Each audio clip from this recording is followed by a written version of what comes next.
You're listening and tuning into the station with the best music. Best music. I love the music. Best music. Ethic Radio. Broadcasting live from Los Angeles, California.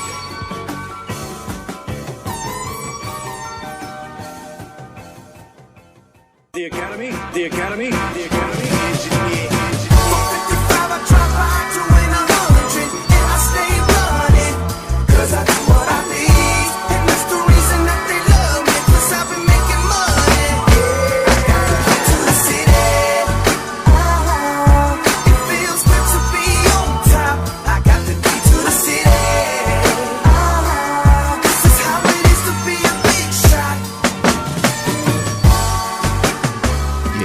Yeah. What's up, y'all? What's good?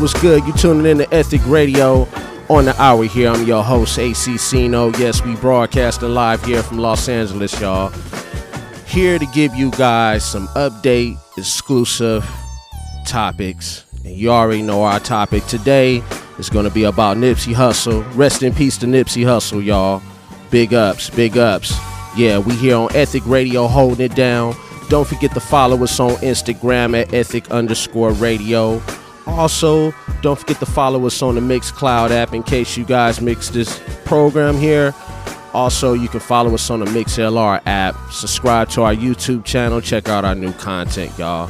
So we're going to get ready to start this show here. Again, I'm your host, AC Ceenno, holding it down for y'all, man. Oh, man, we got some new stuff here that I want to play for everybody. Oh man, it's just some crazy speculations going on. As always, y'all, look, check this out, right? I got an interview clip from BosKoe 100. Shout out to Vlad TV. Also, I got another interview, and it's by Kerry Lathan. I hope I said his last name right. He was the guy that was with Nipsey Hussle.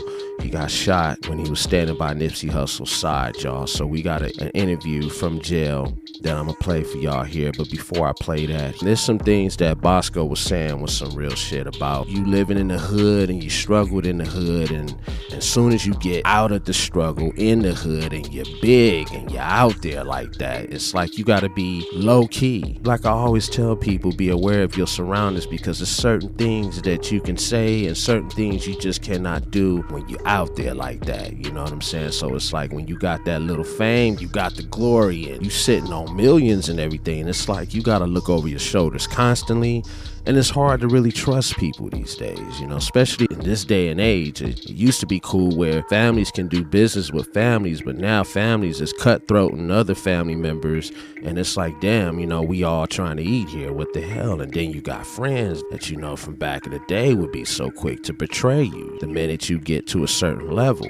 And then you got some people in the hood just be hating on you, you know what I'm saying? Because you're doing better than them. They want to do what you do. It's some real shit. It's facts, you know what I mean? And I speak from experience, and I speak from other people's experiences as well. This clip here I want to play is by BosKoe 100, man. And he speaks some real shit about just being in the hood and what can happen and the consequences, you know, when you getting big and you still hanging around in the hood like it's all good. It's like when you doing that, it's like, man, you got to watch your own back by any means necessary. But here's the clip. There's no way that I could continue to run the same program that I used to run as a hood nigga. Like when I was just a common hood nigga, there's no way that I would be able to run that same program now. But it was dangerous though from the beginning. Like from the time I seen him do that, like when I seen, I mean, it was admirable. Like it was an admirable thing. But I was like, that nigga crazy. Like I wouldn't do it. Like I couldn't, like if I did open up a store, like I couldn't open up a store and be there all the time. Like it's like a death trap, bro. I'll be riding by Del Crenshaw, I see him out there, see Black Sam, see him standing out there in the parking lot, and like, but it was like I just always be like, damn, like these niggas is crazy. Like it's a danger. It was a lurking danger, and I knew it. Like you know what I mean? I knew it. Like you know, I admire and I respect what they did, and you know, keeping it real with the hood, that's always a good thing, but sometimes you gotta keep it real from afar, like, you know what I mean? And see, this is the thing. This is why I say you can't still hang in the hood. This is exactly my reasoning for it. Niggas feel more comfortable in their hood. So if somebody that really wanted to kill you, Of course he gonna kill you in your hood. This is comfortable. Like I'm not gonna kill you on Hollywood Boulevard where I gotta make it all the way back to Inglewood. But I catch you standing here on Queen Street. I definitely feel like, you feel me? I definitely take the chance and knock your shit up. Like, you know what I mean? So it's like, you just gotta know, like, you not the same nigga. Like, you try to like feel regular in my mind and like still try to move regular, but you're not really a normal person in other people's eyes, and you got to see the people closest to you. They make you feel normal and like everything is regular. Cause my closest homies don't see me as a celebrity, and like the people that they don't see you as a celebrity, and they don't see you like that. But they gotta understand you are like to the world we are. You gotta be a celebrity to know the angles of this shit. Cause it's like me being in this shit now and having this little fame and shit, I see and I know the danger. And it was there before just as a regular street dude. But now it's like 10 times more magnified now. Like, you feel me? That's how I feel. So it's like I got even that more reason to be careful and stay dangerous. A proven fact, coming from a dude that lived in the hood, that been in the hood, know what's up, that's just confirmation right there. You out there like that, it's like you gotta be careful, you know what I mean? It's certain things you can't do, like the things you used to do when you were in the hood, when before you got big. It's like you can't do that shit no more, you know what I'm saying? This is real talk. I'm gonna give you guys some music and some talk here on Ethic Radio. This song is called Bigger Than Life by Nipsey Hussle, and you're listening to it right here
That is a deep song right there, y'all. I want to play this clip, Kerry Lathan's. This is his interview from jail, courtesy of Valid TV. Feeling bad as hell because I don't have no pain meds, nothing.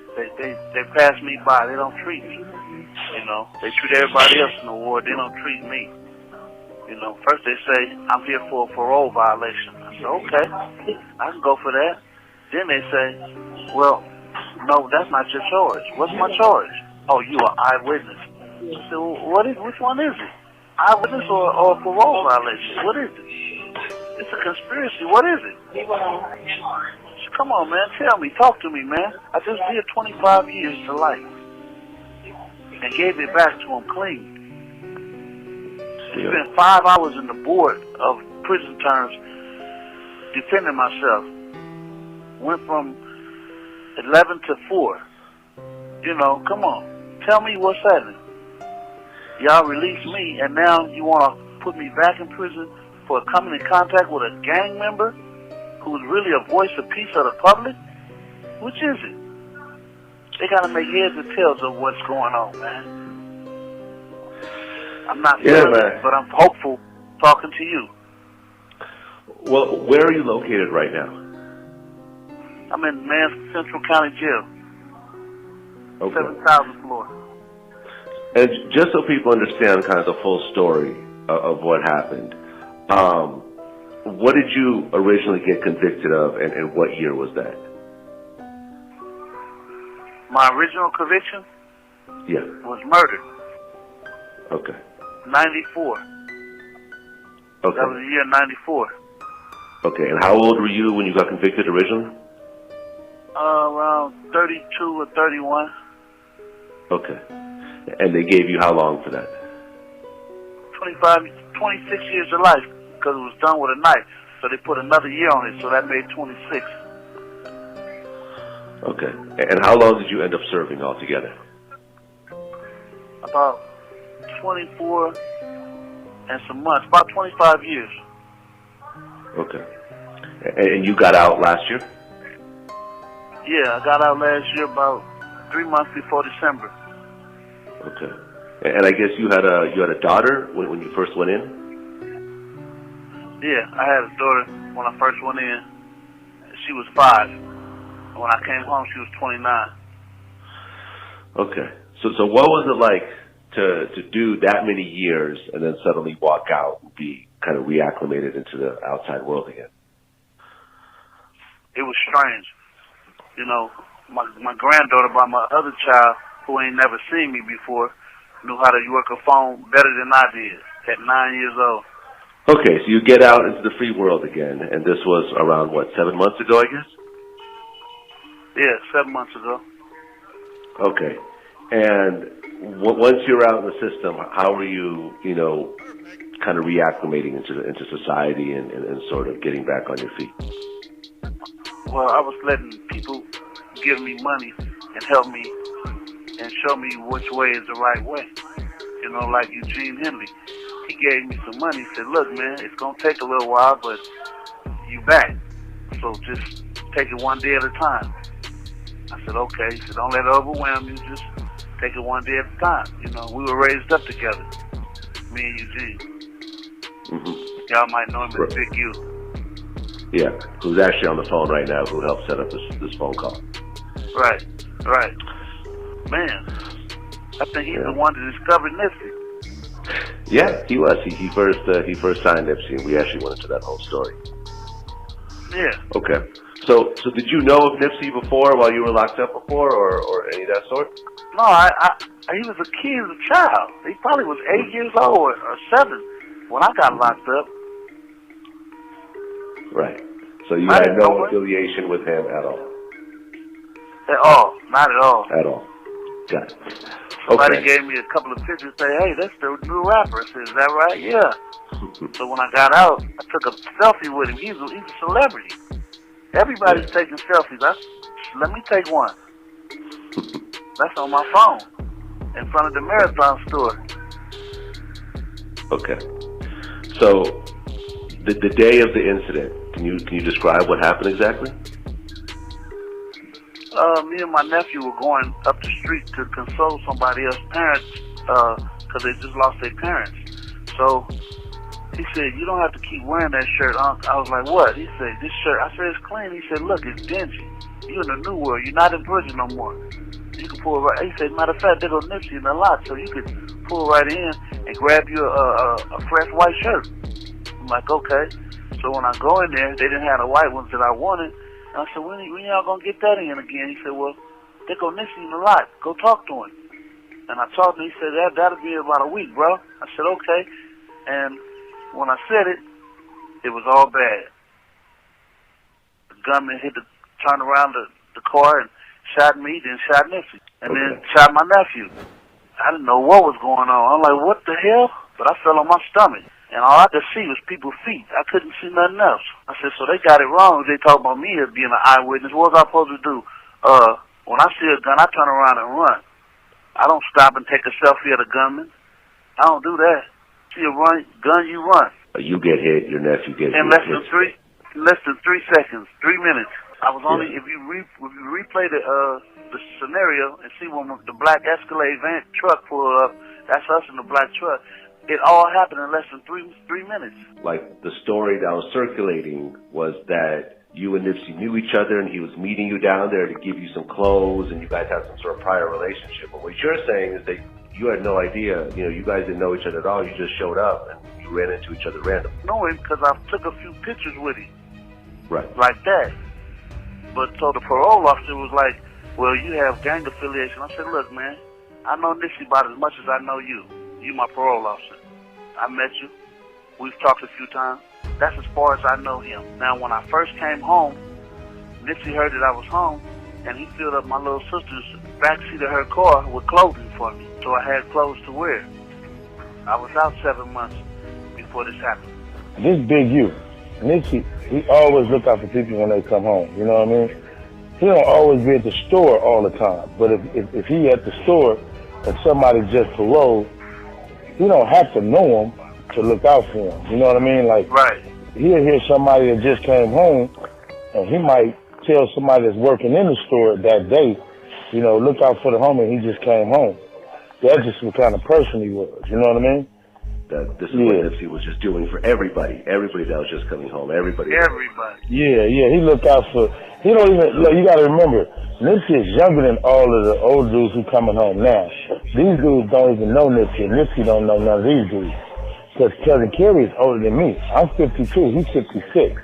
So if he just did 25 years, Nipsey would not know him. But if Nipsey know you got respect, and use the respect to do, he gonna do, like I gave Cousin Kerry money when he came home. Nipsey gave him clothes. Because, Nipsey done this for thousands of people. You see what I'm saying? That's just the kind of cat he was. You know what I mean? No, absolutely. Okay, so the shooting happened, and the gunman leaves. How badly did you get injured yourself? I got hit close to the spine. They said it chipped a part of my pelvis, so it's very difficult for me to walk. And these people up here told me to self-medicate. I said, what's that? And they said, hey, we're gonna give you a bag of medicine. And I got it, and I'm like, this is Tylenol, man. What up? Wow. They said, well, this is all we can give you. I said, well, I came with my medicine, but they gave that back to my parole officer and said, no, he won't be needing this. I said, this is what the doctor prescribed. They said, we got you. We got our own medicine here. And they you're actually no more. So you're actually in a wheelchair right now? I'm in a wheelchair as we speak, sitting by a tray slot on the door. The shooting happened, and you get taken to the hospital, and then they put you in a wheelchair. Right. And, you're thinking, okay, the worst part is now over at least. And then what happens with your parole officer after? The hospital started playing games with the pain medicine. And one lady told me something about, well, I'm sorry, it was another person, more emergency. I said, emergency is emergency. There is no more person than the next person. I said, you should watch your mouth because that can you can end up losing your job behind that. I said, but I'll tell you what, I'll leave this hospital. Just give me a prescription, and I'll go back to the halfway house. So I went back to the halfway house, and I took the medicine, and I laid down. And they said, okay, well, cool. So I was there a couple of days, and the parole officer came and said, oh, this is the one that's over me. I said, okay. So the one that was over him talked to me and interviewed me and stuff, and he left. So they came back again 2 days later with a third parole officer. I'm like, what's going on now? They said, well, we gotta take you into custody. I said, for what? He said, it's over our pay grade. It ain't us. It's up over it's higher than us. I said, what do you mean? He said, well, it's like parole board. I said, yeah? Okay, well, let's go. If I gotta go, I gotta go. But I was in a meeting when they took me out of the meeting at the place. I'm like, okay. So they take me to my room. They take my chain off, and they take the money the big you gave me. So they said, okay. I said, I'll just leave it here until I come back. He said, yeah. Well, you might come back. You might not. You could come back tomorrow. I said, well, I don't need to carry it if I'm coming back tomorrow. He said, all right. So when I get here, they said, well, you're here for parole violation. I said, for what? Well, coming into contact with a known gang member. I said, man, I ain't coming into contact with nobody. I was visiting some people, going to pay respects to a person's father who just passed away. My buddy, Ronnie. His father just died that Sunday. So that's all I was doing. And I was just going to change my shirt so I could look presentable in front of their people. That's it. And when I stopped over there with Nip, I got shot. And they violated your parole over that? And they violated my parole on that. Because first they said, we didn't see you did nothing wrong. Nobody said you did nothing wrong. No, his parole hasn't been actually violated yet. He has to go to a hearing. They can't just violate it, so it's a process. So that's what we're trying to prevent him from violating his parole. He hasn't actually been violated yet. Well, that's actually better news than what's being presented. I mean, everything out there is saying that you actually violated parole and you're not going back to prison. Like, at least there's still a process that's left. Yeah, it's still a process. There's still a process right now, so that's why we hollered at two attorneys right now, and we're trying to raise money for him to have some money when he come home, because now but the fact that he's in a wheelchair and he's been shot, he's not gonna be able to do no work. He can barely walk, and over the last couple of days, he's losing the use of his legs. Like, tell him about the swelling in your legs. Yeah, my left leg, off where your knee is down to your ankle, is swelling up and it's getting numb. And I'm like, it's probably because that bullet hit a nerve or something. Because my foot, I can't even hardly feel my foot, like when your foot go to sleep. But that's how my whole left side feel right now, where the bullet went in. And that's kind of bad. How many times did you actually get shot? Once. Sorry. But when they hit me, it put me on the ground. You know, I couldn't get up. I could feel my legs, but I couldn't get up. And without your pelvis, you can't move or do nothing. Yeah. Okay. I landed on my stomach. Now, how's your nephew doing, by the way? He's okay. The bullet hit his belt buckle. So I said, that's God all day. You know, he was like, nigga, my uncle, he dead. I said, look, man, I'm not dead. Calm down. Are you all right? And he said, the bullet hit my belt buckle and there it go on the ground. I said, okay, well, I'm cool. You all right? He said, just graze him a little bit. I said, all right, that's cool. You know, we all right. I said, but Nip ain't. Yeah. I mean, pretty amazing story about the belt buckle, though, I got to say. Yeah. Okay. So, in the very worst case, if they violate your parole, what's going to happen? They're going to have me do life again for coming in contact with a gang member, a known gang member. And he was a community activist. He's going to see the police chief the next day. So you could potentially go back to prison for life for stopping by and getting a T-shirt. Yeah. For violating parole. That's not right. And I just did like That's just not right. Yeah, well, you can't solve a problem with the same mind that created it, man. You know, we didn't create this, they did. Well, you know, the problem is, what we trying to address is not only just for him, we trying to address the women that want people parole, because he paroled to a halfway house, and in the halfway house had nothing but gang members. He just did 25 years with nothing but gang members. His family and everybody. So you can't have a rule that says if you come in contact with gang members, and these are the only people he knows. You know, he had to come in contact with somebody he knew to help him. When you parole, they give you $200. They give you $200 and then what? How do you get a job? Who's going to help you? Where do you go to live? It's ridiculous. We need to change that rule. You know what I mean? That's what we do. It's the rule that's a problem. And because he's on life parole, so what happens is, if you parole and you don't have a life, and you didn't have a life sentence, the max they can give you on your parole violation is up to a year, or the rest of your time. Because he was a lifer, he's forever on life parole. So he can be violated for any number of times from 10 years to life again. You understand what I'm saying? So they can make a choice and say, we're not going to violate you for the whole life term. We're only going to violate you for, 10 years, 5 years. So it's really at the behest of the parole board. But this is for the fact that the police department, the police can pull you over and they can say, hey, ask everybody, is anybody on parole? If you're a lifer, if you want to have you on parole, anybody can be judged and labeled as a gang member. You can be put in Cal gangs for just being pulled over with somebody who's a known gang member, and then they do an FI card on you, and now they introduce you in the Cal gangs. LA is too big. There's too many people gang affiliated. And it's too easy for officers to make people gang members. And there's no way to get out of it. Like, you're forever a gang member.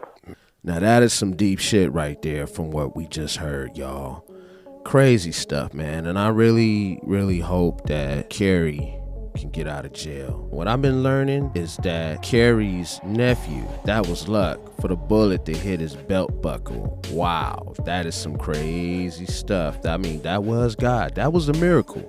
Let's keep it real, y'all. That was a miracle. But to get it from Kerry's side of the story, from him being there, it's like, wow, there's confirmation right there. Regardless of what people are saying over the internet, far as like YouTube and social media outlets, people are saying that Nipsey Hussle's death is a hoax.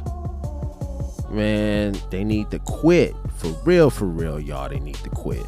Now they're saying that Nipsey Hussle faked his death. Why would he? This is broad daylight. These kind of things don't happen every day in LA. It hasn't happened in a long time. And it did look like it was a hit. What do we learn from this, y'all? What do we all learn from this? I'm asking y'all that question. Comment on that. Like, what do we learn from this? Even if you're doing good in the hood, you got to be low key. You got to be private. You can't be out in the open like that anymore.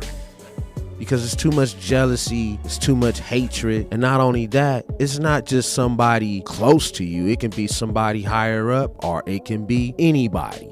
Real talk, y'all. Rest in peace to Nipsey Hussle.